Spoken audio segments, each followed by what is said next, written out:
저희는 지난 주일에 쇼생크 탈출이라는 영화와 로마서 6장 초반부에 있는 본문을 가지고 죄에 대하여 죽고 하나님께 대하여 산 자에게 주어지는 자유와 능력이 무엇이냐라는 것을 우리가 누렸습니다.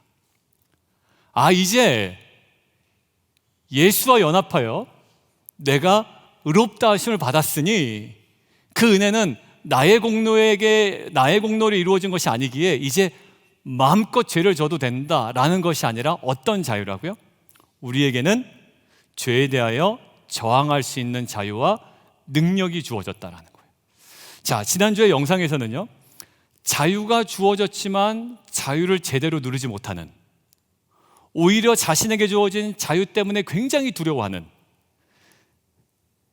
그래서 교도소 담장 안으로 다시 들어가려고 하는 그 모건 프리먼의 모습을 저희가 봤습니다. 그때 성령께서 우리에게 말씀하시는 게 뭐였냐면 돌아가지 마라 라는 거예요. 돌아갈 수도 없고 돌아가서도 안 된다라는 거예요. 이 자유가 어떤 자유인데 너희가 돌아가겠느냐. 이스라엘 백성이 출애굽한 게 어떤 은혜인데 다시 애굽으로 돌아가겠다라고 이야기를 하고 있느냐 말이죠. 자, 근데 오늘은요, 그래서 지난주가 우리에게 얻은 자유가 하나가 죄에 대하여 우리가 저항할 수 있는 그 자유와 능력이었다면, 오늘은 그 반대로 교도소 담장 안에 있지만 그 교도소 안의 질서와 체제에 속박되지 않은, 우리가 세상을 살아가지만 세상의 요구와 세상의 체제와 그 질서 속에 속박되지 않은 자유로운, 그 영화 속에 나오는 팀 로빈슨, 그 앤디 역할을 한 그의 모습을 잠깐 영상을 보고 또 말씀을 이어나가도록 하겠습니다. 우리 함께 보겠습니다.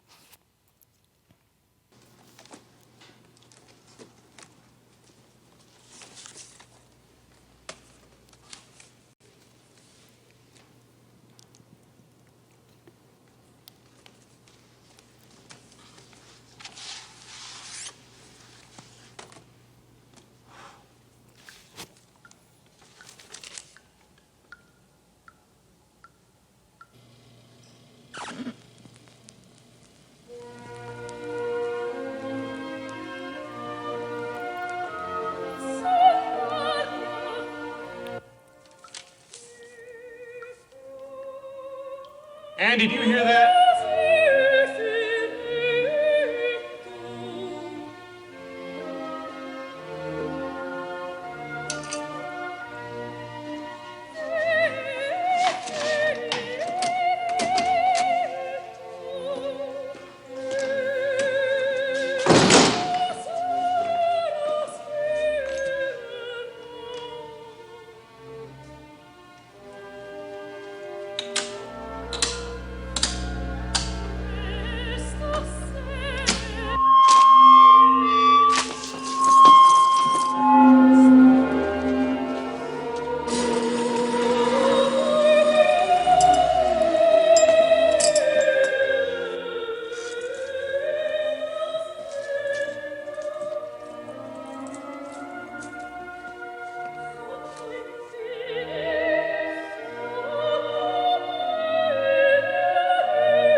순간 다른 질서가 지배해버리죠.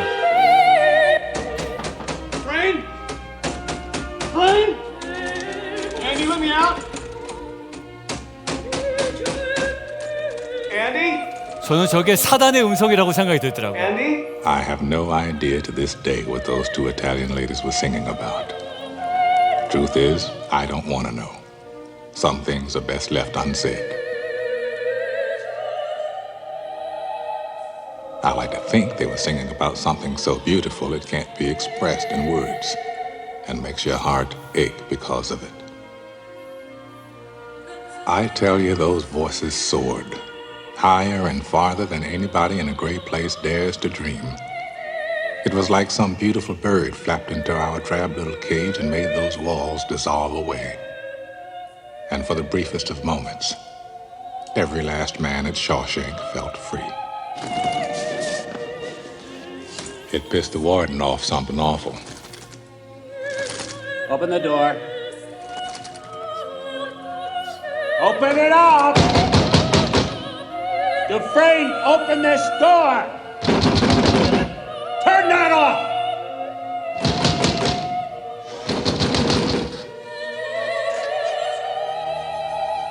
I am warning you, Dufresne, turn that off!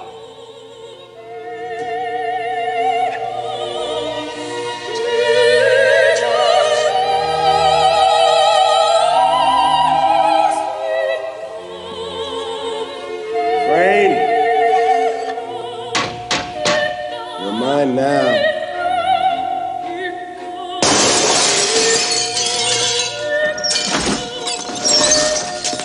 Andy got 2 weeks in the hole for that little stunt. On your feet. 삼엄한 질서가 있죠. 그리고 체제가 있습니다. 그런데 팀 로빈슨이 거기에 매여 있지 않아요. 자유롭습니다. 저는 이 땅을 살아가는 우리 성도의 모습이 바로 저러한 모습이라고 저는 믿습니다. 세상이 요구하는 질서가 있고요, 세상이 우리로 하여금 종속시키려는 어떤 그런 메시지들이 있습니다. 그러나 우리는 죄에 속한 종이 아니다라는 거예요. 골로새서 이야기하죠. 너희가 이 땅을 살아가고 있지만 땅의 것을 생각하지 말아라. 우리가 하늘 것을 소망하는 것은요, 이 땅을 살아갈 때 가장 능력 있게 살아가는 성도의 모습인 줄 믿습니다. 얄팍한 술수로 이 땅에서 잘나 보이고 뽐내는 것이 기독교의 핵심이 아니라, 미련해 보일지라도, 정말 미련해 보이고 거칠어 보일지라도 예수의 십자가가 우리를 구원하신 능력이었던 것처럼 하나님께서 우리에게 주신 질서와 그 통치 속에 우리가 순종하며 의의 무기로 살아가는 것, 이것이 이 땅을 살아가는 성도의 품위이고 또한 능력 있는 모습임을 믿습니다. 다시 한번 좀 정리할까요? 에덴 동산에서는 우리의 실존이 어떠했다고 그랬습니까? 죄를 지을 수 있는 상태였습니다. 그런 자유 상태였죠. 그런데 아담의 범죄 이후에 우리의 실존이 어떻게 변했다고요? 죄를 지을 수밖에 없는 사실상의 무자유 상태입니다. 지을 수밖에 없는 상태. 그런데 예수 그리스도의 십자가의 사건, 그리고 그로 인하여 구원받은 이후에 우리의 실존이 확 변했습니다. 이제는 죄를 지어도 된다라고 가는 것이 이제 우매한 소리고, 이제는 그래도 죄를 지어도 된다라는 것이 아니라 어떻게 돼요? 죄를 짓지 않을 수 있는 자유 상태가 우리에게 주어졌다는 거예요. 지난주에 했던 것, 죄에 대하여 뭐 할 수 있는? 저항할 수 있고, 죄에 대해서 우리가 거부할 수 있는 자유와 능력이 우리에게 주어졌다는 거죠. 그렇다고 해서 우리가 죄를 안 진다라는 것은 아닙니다. 언제요? 마지막에 예수님 재림 이후에, 그때가 온전히 죄를 지을 수조차 없는 영원한 상태를 우리를 만들어 가실 겁니다. 여러분들, 이것이 지난주에 우리가 이야기 나눈 거예요. 우리는 어떤 자들이라고요? 예수 그리스도의 죽으심에 합하여 죄에 대하여 죽은 자들임을 저는 믿습니다. 아무리 두들기고 유리창을 깨고 잡아 죽인다고 해도 거기에 대해서 우리는 어떤 자들입니까? 죽은 자들이라는 거예요.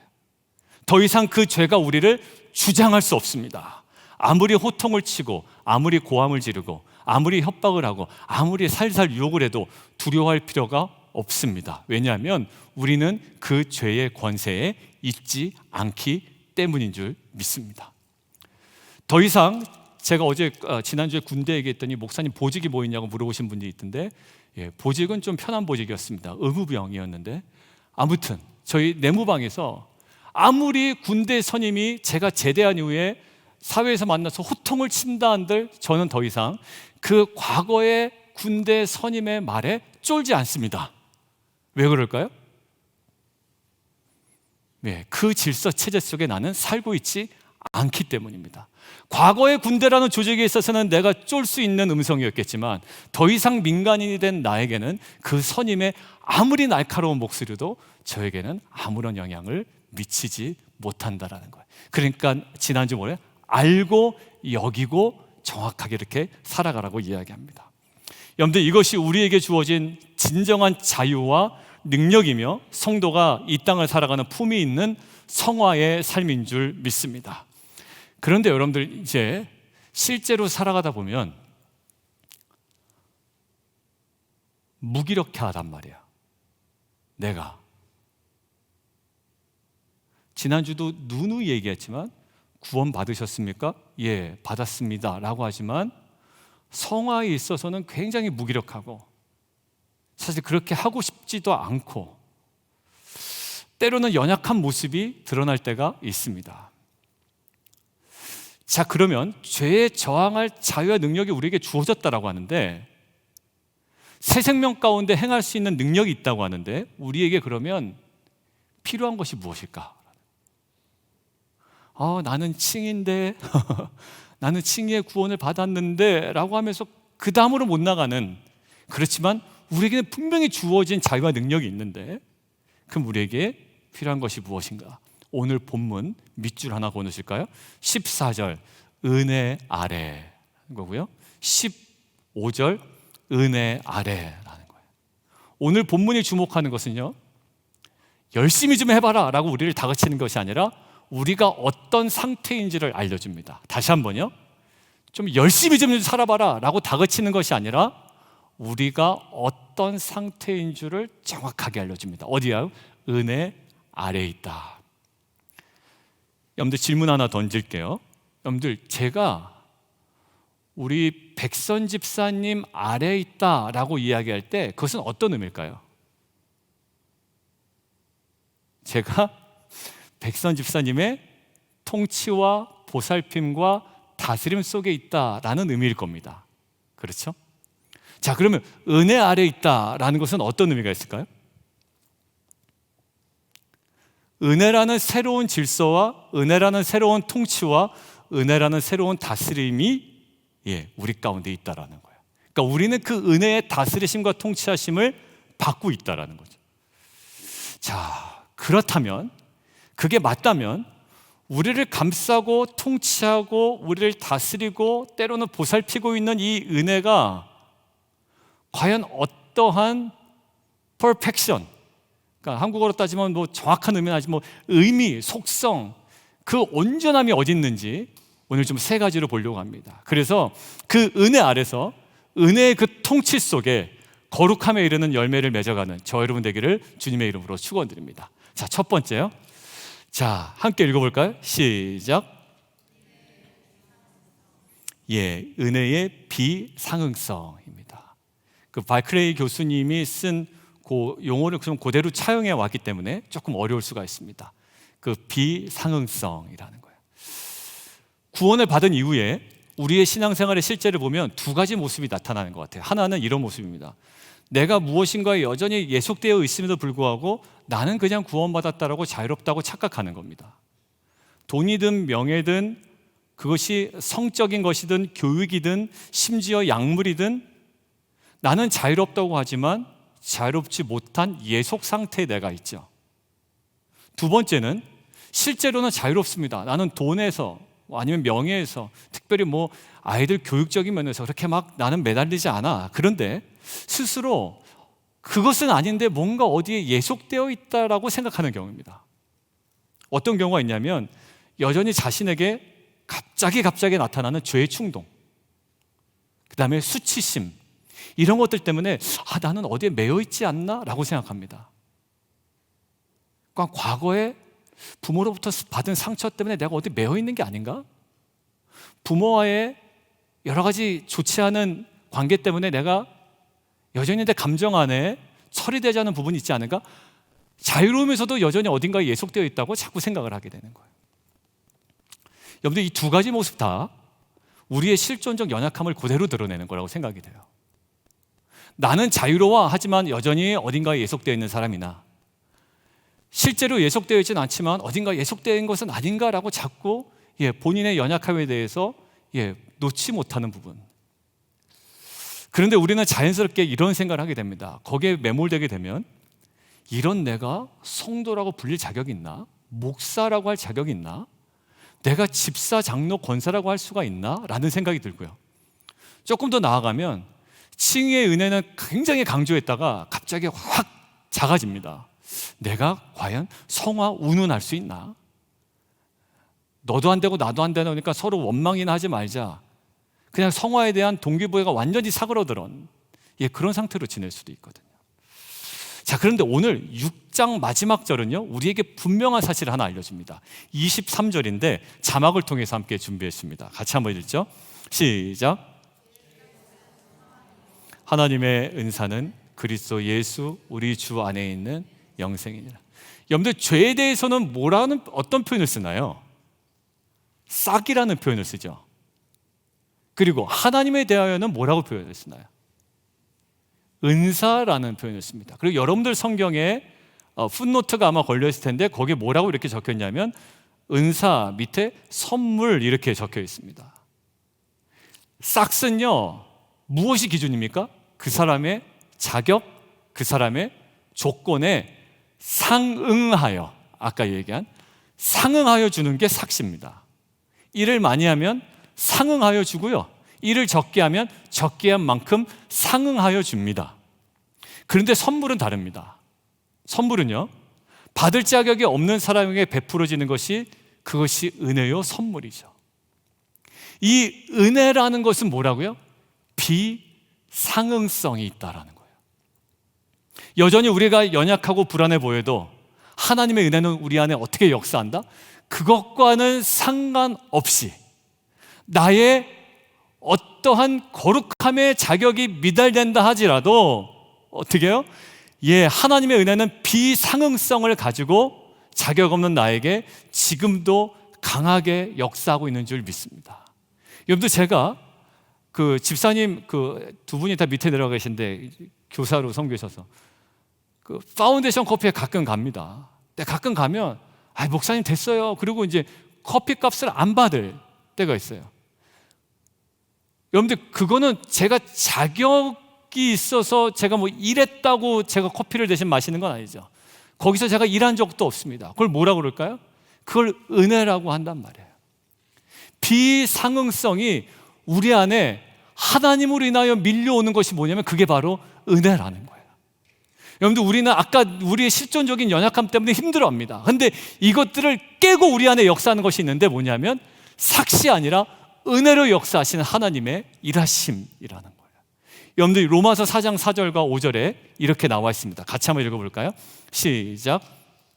이런 자에게는 그 삭시 은혜로 여겨지지 아니하고 보수로 여겨지거니와 이를 아니할지라도 경건하지 아니한 자를 의롭다 하시는 이를 믿는 자에게는 그의 믿음을 의롭 여기시나니.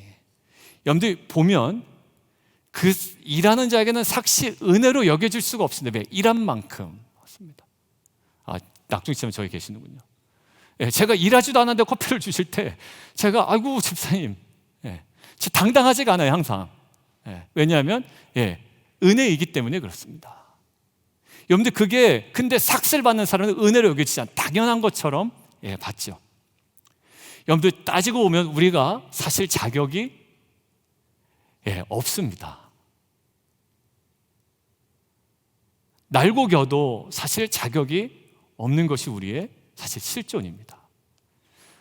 오히려 예수 믿고 의롭다 하심을 받은 이후에 사실 우리가 우리를 볼 때 예전보다 더 자격 없어 보입니다. 옛날엔 예수 믿지 않을 때는 내가 제일 잘 나가는 줄 알았는데 오히려 예수 믿고 의롭다 하심을 받은 이후에 내 자신을 보니까 더 초라하고 더 자격 없어 보이는 것이 사실 믿는 자의 자기 자신을 바라보는 실존이죠. 근데 결국 하나님의 은혜는 우리의 수준에 상응하게 역사하지 않는 줄 저는 믿습니다. 여러분들, 그래서 내 현실적인 수준 때문에 나는 성화 안 돼 라고 포기하는 것이 아니라, 여러분들, 칭의도 여러분들 자격 없었거든요. 성화도 사실 자격이 없고요, 그럴 만한 수준도 안 되는데 나의 현실적 수준 때문에 성화를 포기하고 나의 신앙을 거기에 맞추는 것이 아니라 나를 향한 하나님의 은혜와 부르심에 맞춰 나의 수준을 온전히 맞춰 나가는 저 여러분 되기를 주님의 이름으로 축원드립니다. 두 번째는요, 같이 한번 읽어보겠습니다. 시작. 하나님의 은혜는요 항상 그 선행성이 강조됩니다. 하나님은 우리에게 그냥 해라 라고 이야기하지는 않으세요.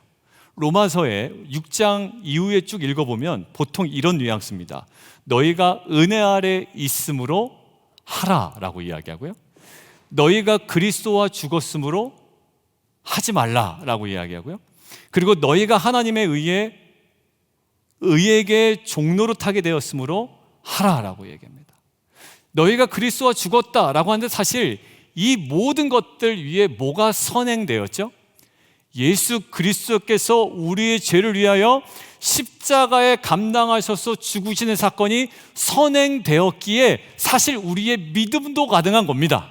그러니까 사실 우리의 믿음과 은혜라는 것도 결국 하나님의 주권적인 선행하심에 근거한 것이지 아무것도 없는 것에 맨땅에 하대가 하듯이 너 좀 잘해봐라고 몰아붙이는 것이 아니라 이 은혜 속에는 뭐가 여전히 살아있다? 이미 우리 가운데 역사하신 하나님의 선행적 사건이 있다라는 거예요. 여러분들, 결국 칭의뿐만 아니라 성화도 우리에게 은혜가 되는 것. 성화는 아니야. 칭의는 값없이 받은 거지만 성화는 얼마나 잘 살아야 되고 치열하게 살아야 되는데 라고 하지만 그 성화라는 것 자체도 결국 뭐라고요? 하나님께서 이것들을 가능하게 하시도록 이미 우리 가운데 일을 행하셨다라는 거예요. 하나님이 그것을 하도록 내가 너를 의롭다 했으니 한번 잘 살아봐라 이놈아 라가 아니라 내가 성화에 온전히 계속 한 걸음 한 걸음 나아갈 수 있도록 하나님이 우리 안에 일하신다는 것, 이것이 담보되기 때문에 우리가 담대하게 나갈 수 있는 줄 믿습니다. 여러분들, 몇 주 전에 말씀을 나누고 몇 분이 그 말씀을 해가지고 피드백을 굉장히 많이 주셨던 말씀이 있어요. 그러니까 뭐 나쁜 피드백은 아니고요, 좋은 피드백. 목사님 그 부분이 참 도전이 되었습니다 라는 피드백이었는데 그 부분 다시 한번 보겠습니다. 로마서 5장 5절 말씀 시작. 우리를 부끄럽게 하지 아니함은 우리에게 주신 성령으로 말미암아 하나님의 사랑이 우리 마음에 부음받음이니. 자, 질문이요. 이때 제가 무슨 얘기했나요? 시제 얘기했습니다. 저 시제가 과거 시제다? 아니다. 부어진 바 되었고 끝난 게 아니라 저 시제가 지금 얘기하는 핵심이 뭐라고요? 지금도 여전히 성령께서는 우리 마음에 그 사랑을 계속적으로 붓고 계신다라는 거예요. 하나님의 은혜는요, 우리를 의롭다 하셨다, 칭의의 순간에 종결되고 멈춰진 것이 아니라 지금도 여전히 우리 안에 우리보다 먼저 강하게 역사하고 있는 줄 믿습니다. 그러니까 이 성화의 삶 역시도 우리가 막 바둥바둥해서 겨우겨우 해내야 되는 것이 아니라 하나님이 이것이 가능하도록 이미 우리 가운데 지금도 그 사랑을 성령을 통해 물붓듯이 부어주시고 우리를 하여금 은혜를 충만하게 부어주시는 줄 믿습니다. 여러분들, 베드로전서 4장 11절에도 이렇게 나와 있네요. 같이 한번 읽어보겠습니다. 시작. 하나님의 말씀을 하는 것 같이 하고 누가 봉사하려면 하나님이 공급하시는 힘으로 하는 것 같이 하라. 이는 범사에 예수 그리스도로 말미암아 하나님이 영광을 받으시게 하려 함이니 그에게 영광과 권능이 세세에 무궁하도록 있느니라. 여러분들, 저기 말하려면 뭘로 하라고요? 어디 학원 가서 배우는 것이 아니라 하나님의 말씀을 하는 것 같이, 우리의 지식의 산물이 아니라 우리에게 이미 허락된 하나님의 말씀으로 인한 열매인 줄 믿습니다. 여러분들, 그러니까 신앙생활 오래 하셨던 분들, 정말 주님과 친밀한 관계를 가졌던 분들은 세상적인 언변의 화려함은 사실 위험하거든요. 듣다 보면 조금 의심해 갈 때가 있죠. 사기꾼이 아닌가. 그리고 그 화려함 속에 온통 삶이 연결되지 않으면 온몸으로 자기가 다 감당해야 되는 것인데, 사실 그 이야기를 가만히 듣다 보면 이 하나님의 말씀을 하는 것 같이 하는 자에게 있는 그 진솔함과 그 무게감과 권위가 느껴진단 말이에요. 여러분들, 어디서부터 출발합니까? 권위가 하나님의 말씀으로부터 나오죠. 여러분들, 뒤에서 봉사도요, 수고와 의리의 산물이 아닙니다. 열심히 수고하는 외형적 모습은 있을지라도 의리 때문에 도와줄 수 있죠. 나랑 친한 사람은 더 챙겨줄 수 있습니다. 그런데 수고조차도 결국 하나님께서 공급하시는 힘의 산물이라는 거예요. 여러분들, 이게 우리가 감당하는 걸까요? 결국? 아니죠. 하나님께서 그것들을 감당하도록 하십니다. 하나님께서 그것들을 감당하도록 하시고 그것들을 온전히 지금도 은혜로 이루어 가시는 줄 믿습니다. 그런데 만약에 성화라는 삶이 저와 여러분에게 숙제와 같았다면 오늘 본문은 다시금 이야기하는 거예요. 성화 역시 전적인 하나님의 은혜의 선물이라고 우리에게 도전하십니다.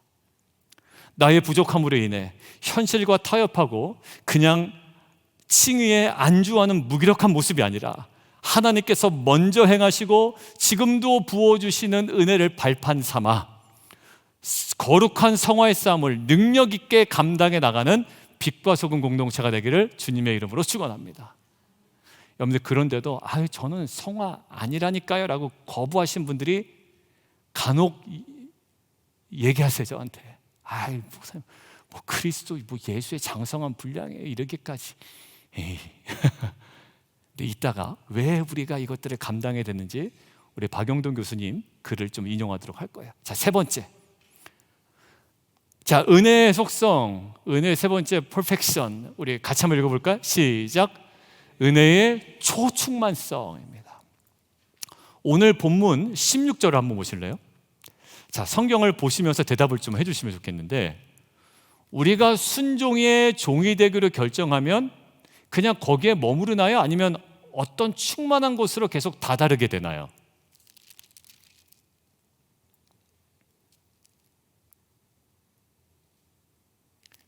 (6장 16절에) 우리가 순종이 되기로 결정을 하면 가만히 있나요? 아니면 어디에 계속 이르르나요? 예, 계속 이르른데요.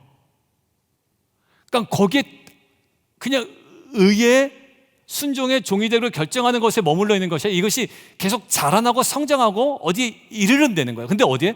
충만한 의에 이르른다는 거예요. 자, 똑같이 19절 한번 보세요.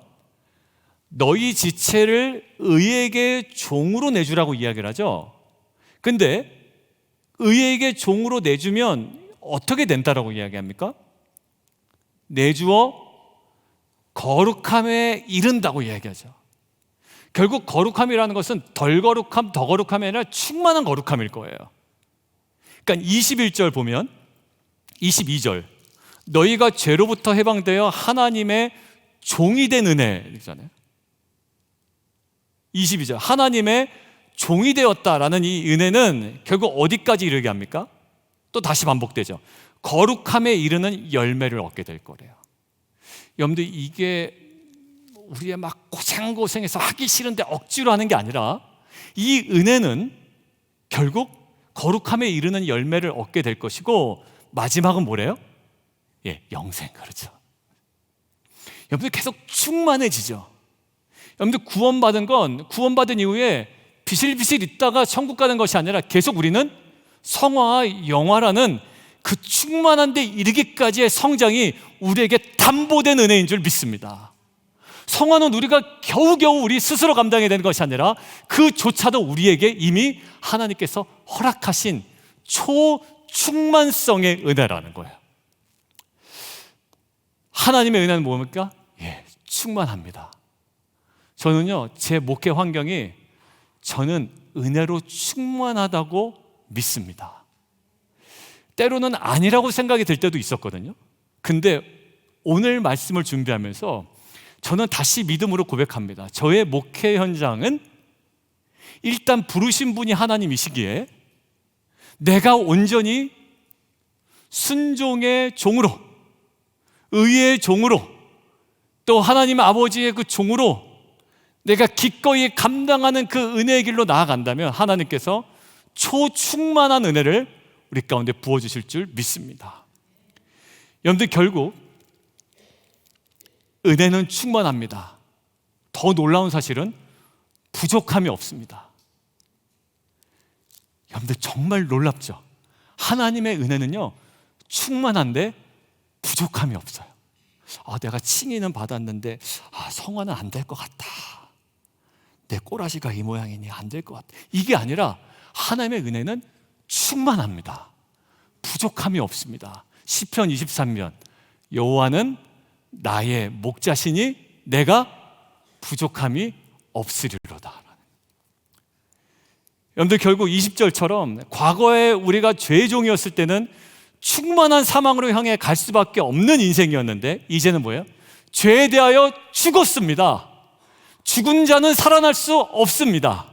죄의 집에 있지 않습니다. 아무리 유리창을 깨고 문 열라고 하고 소리치고 호통을 쳐도 편안하게 피가로의 결혼을 틀어놓고 끄라고 하는 소리에 순종하지 않냐고 우리는 더 키울 자신이 있습니다.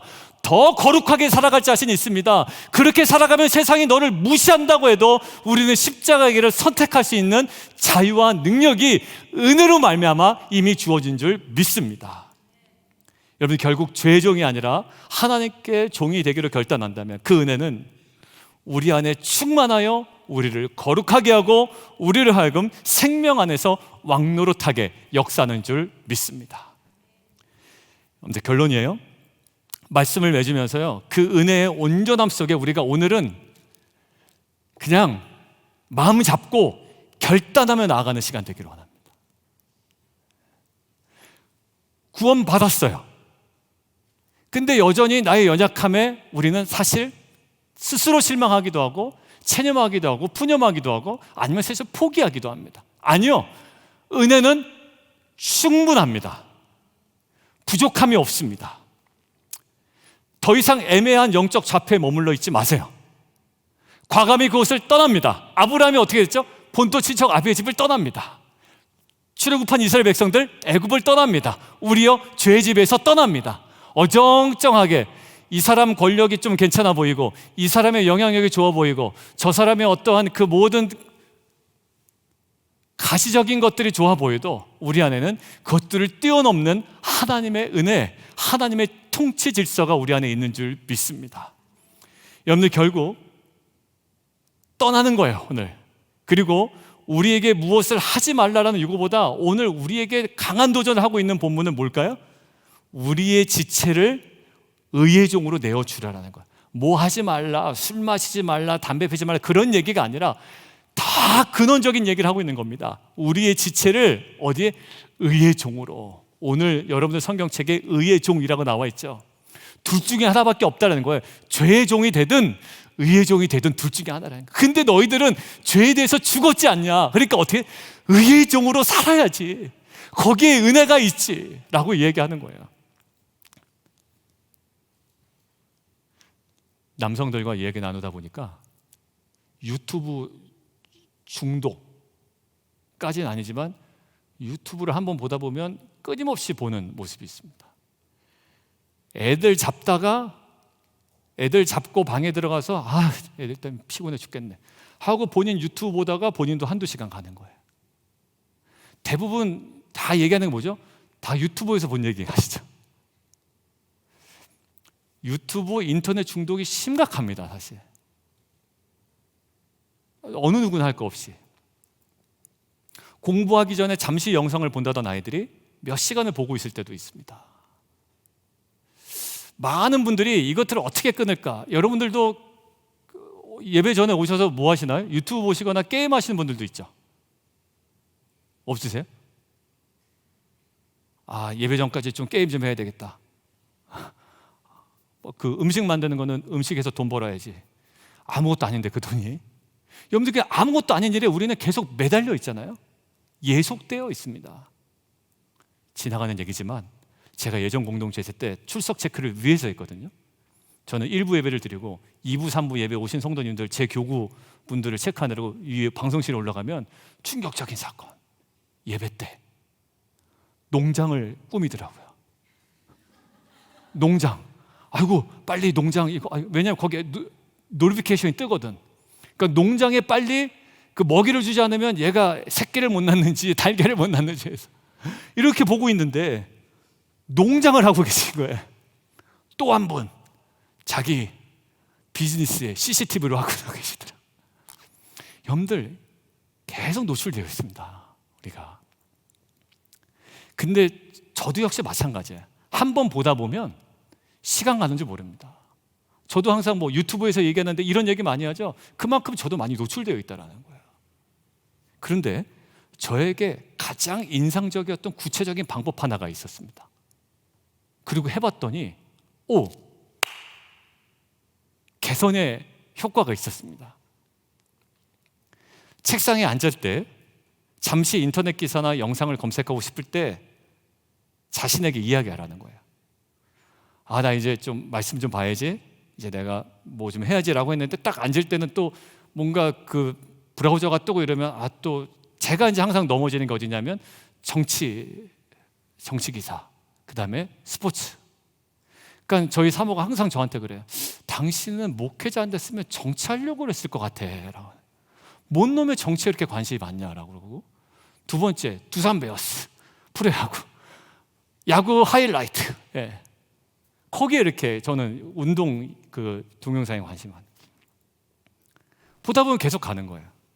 자, 그런데 뭐라고 하냐면 내가 일을 할 일이 있는데 다시 그것들을 클릭하려고 그랬을 때 10분 동안 내가 원래 하려고 했던 계획된 일과 중요한 일을 먼저 해나가라는 거예요. 10분 동안 자신에게 룸을 주라는 거죠. 그리고 그걸 먼저 하래요. 그러면 이 충동은 마치 파도 같아서 10분 후에는 내가 좀 일탈하고자 하는 강한 욕구로부터 방해받지 않는 자신의 모습을 발견하게 된대요. 그래서 해봤겠습니까? 안 해봤겠습니까? 해봤죠. 효과가 있겠어요? 없겠어요? 있으니까 제가 얘기하겠죠. 진짜 제가 할 일이 있는데 이게 또 뜨네. 두산 베어스가 이겼니 졌니. 그럼 이제 그거를 클릭하기 전에 아니야, 10분 동안 원래 내가 할 일을 내가 그 체제 속에 놓는 거예요. 자, 여러분들 말씀 정리하죠. 의의 종이 되기로 그 체제 속에 나를 몰아넣는 거예요. 단순히 안 해야지가 아니라 나에게 주어진 새로운 체제 속에 나를 확 몰아넣어 버리는 겁니다. 단순히 안 봐야지가 아니라 나를 있게 한, 나를 지탱하는 그 새로운 그 생명의 체제 속에 나를 넣어버리는 거예요. 거기에 몰두하니까 어떻게 해요? 진짜 충동이 사라집니다. 그래서 그냥 계속 그 일을 하고 있더라고요, 제가. 물론 인간의 욕망은요 뚫고 나옵니다. 이게 익숙해지면 또 다른 욕구가 또 뛰어나오겠죠. 그러나 여기서 제가 깨달은 것은 뭐냐면 어느 순간 강한 욕구가 나를 지배하지 않더란 말이에요. 이유는 어떻습니까? 온전한 체제 속에, 새로운 체제 속에 내가 완전히 의의 종이 되어버린 거죠. 이 체제가 나를 역사하니 얘가 나를 건드리지 못하더란 말이에요. 결국 핵심 뭘까요? 계획된 일, 중요한 일, 내가 정말 있는 이 터전과 체제와 영적인 질서 속에 자신을 적극적으로 노출시키는 겁니다. 단순히 욕을 하지 않아야지가 아니에요. 험담하잖아요. 사람들끼리 모이면 험담하지 않아야지가 아니라 오히려 그 험담 받는 사람의 선함을 내가 적극적으로 이야기를 하는 겁니다. 단순히 나는 험담 안 했다, 네가 얘기했다라고 나중에 일러 바치는 게 아니라 험담을 하는 그 분위기 속에 뭐예요? 오히려 내가 그 사람의 선함을 적극적으로 이야기하는 거예요. 결국 뭐예요? 나를 어디 속에, 더 온전한 체제 속에 나를 내어드리는 거예요. 그러니까 오늘 뭐 하라는 거야? 야, 그거 하면 안 돼, 이거 하면 안 돼가 아니라 너희가 지금 뭐예요? 의의 종으로 너의 몸을 드리라는 거예요. 둘 중에 하나밖에 없으니까. 네가 지금 두산 베어스 영상을 클릭을 하던 아니면 네가 원래 하려고 했던 그 체제 속으로 들어가건 둘 중에 하나밖에 없으니 이 체제 속으로 너를 온전히 넣으라는 거예요. 여러분들 결국 유혹받을 때에 나쁜 짓을 하지 않아야지가 아니라 뭘까요? 그 순간 의의 종으로 자신을 내어드리는 겁니다. 내가 이걸 하지 말아야지가 아니라 오히려 무엇을 더 해야지 하나님께 영광이 될까 하고 그것들을 행하는 겁니다. 그러니까 하지 않음으로 인해 나의 거룩함을 나타내는 것이 아니라 하나님께서 무엇을 이 체제와 새로운 질서 속에 나를 통하여 드러내기를 원하시는지 나의 입술의 고백과 삶과 표정을 통하여 온전히 드러내는 것, 이것이 성도에게 주어진 거룩한 성화의 모습, 영광스러운 모습, 저와 여러분 같은 빛과 소금의 품이 있는 모습인 줄 믿습니다. 여러분, 이것은 숙제가 아니에요. 자격과 상관없이 비상응성으로 임한 은혜고요, 나의 힘과 상관없이 하나님께서 먼저 행하신 은혜고요, 그리고 나의 연약함으로 무너질 것이 아닌 하나님께서 충만하게 이루실 은혜인 줄 믿습니다. 이러한 은혜로 감당하는 성화의 삶이 왜 중요할까요? 목사님 뭐 이렇게 열내면서 얘기하세요. 그냥 난 구원 받았고 나중에 천국 갈 건데 내버려 두세요. 그냥 자유가 있지. 나도 왜 성화의 삶을 자꾸 살려고? 근데 그냥 예수 믿고 천국 가는 것이 기독교의 본질이고 그것이 끝이면 뭐 그렇게도 상관없을 것 같아요. 그죠? 예수 믿고 그냥 대충 살다가 천국 가면 나름대로 의미 있는 거겠지만 그렇지 않단 말이에요. 왜 이토록 성화가 중요하냐? 그냥 영화로 그냥 훌쩍 건너뛰지. 그런데 박용동 교수님, 제가 9시 기도회 때 그랬죠? 나중에 한번 여러분들과 함께 공유하겠습니다 라고 9시 기도회 때 얘기했는데 오늘 함께 그 글을 좀 읽고 마무리를 하려고 합니다. 왜 이렇게 은혜를 강조하며 너희가 노력해서 되는 성화가 아니라 이것은 은혜로 보장된 것이고 이건 가능한 것이고 왜 이렇게 성화를 강조하는지, 자, 같이 한번 읽습니다. 여러분들 마음속으로 읽으세요. 성화의 성교적 목표입니다. 성화는 성교론적인 관점에서 고찰되어야 한다. 그리스도인들의 존재의 목적과 사명은 하나님 나라를 증거하는 선교이다. 그리스도인들이 세상 속에 살면서도 세속의 물결에 휩쓸리지 않고 하나님 나라의 원리에 충실한 삶을 살아감을 통해 세상에서 빛을 발하게 하신다. 그러므로 성화는 세상 속에서의 빛된 선교 사역과 직결되어 있다는 거예요. 지난주에도 얘기했죠. 나는 칭의의 구원 받았어. 근데 나는 뭐 성화는 상관없어. 여전히 자기중심적이고 남 험담하고 그다음에 그 사람 마음 다 빼앗고 자기 배만 배부르고 이러한 칭의받은 자를 통해서 어떻게 선교가 이루어지겠냐고요. 결국 저 성화의 삶은 선교 사역과 직결되어 있다. 교회가 칭의는 강조하지만 세상과 구별된 거룩성을 상실할 때는 교회는 더 이상 세상 속에 효과적인 선교 사역을 수행하지 못한다. 참된 영성은 종교적인 일을 할 때뿐만 아니라 일상의 삶 속에서 드러난다. 자연스러운 삶의 흐름 속에서 거의 무의식적으로 흘러나오는 부드러움과 자유함이 영성의 질을 말해준다. 그런 온유함과 자연스러움이 인격과 삶의 전 영역에 스며들어 있다는 것은 일상의 모든 평범한 것까지 성령에 의해 다스림을 받고 있다는 증거이다. 새로운 체제 속에서 내가 살아가고 있는 거죠.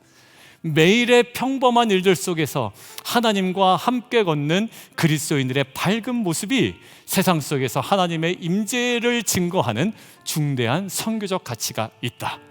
어두운 세상을 밝히는 선교 사역은 꼭 거창한 종교 행사를 통해서가 아니라 일상의 작은 일들 속에서 은혜로 사는 이들의 밝은 모습들이 이 사회 도처에 점증되어 확산되어 갈 때 이루어지는 것이다.